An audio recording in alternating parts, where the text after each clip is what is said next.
প্রায় এক মাস ধরে ফুটবলের যে মহারণ চলছে সেটি এখন শেষ পর্যায়ে, বাকি কেবল দুটি ম্যাচ।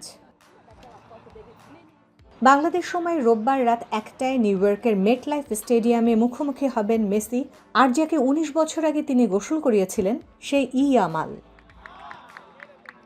এর আগে হবে ফ্রান্স ও ইংল্যান্ডের তৃতীয় স্থান নির্ধারণী ম্যাচ।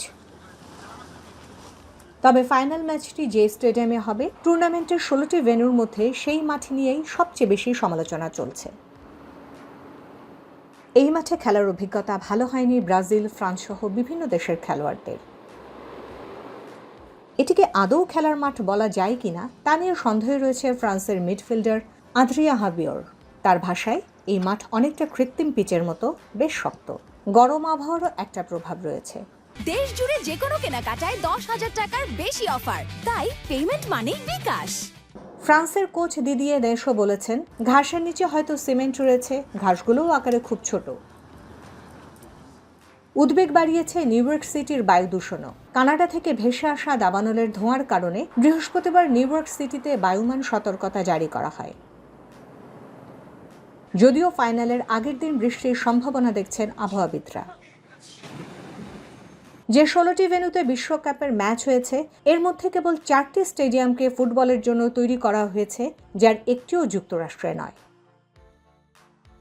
দেশটির 11টি স্টেডিয়ামের মূল নকশা করা হয়েছে আমেরিকান ফুটবল বা বহুমুখী ব্যবহারের জন্য।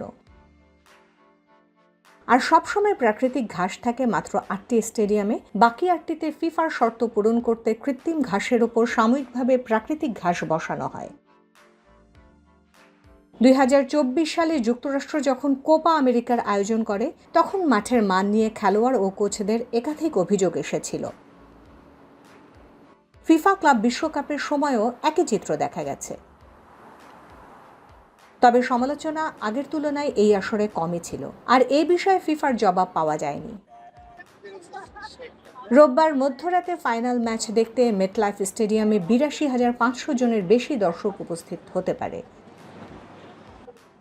বৃহস্পতিবার পর্যন্ত প্রতিটি টিকিট $7,380 থেকে $29,995 বিক্রি হয়েছে।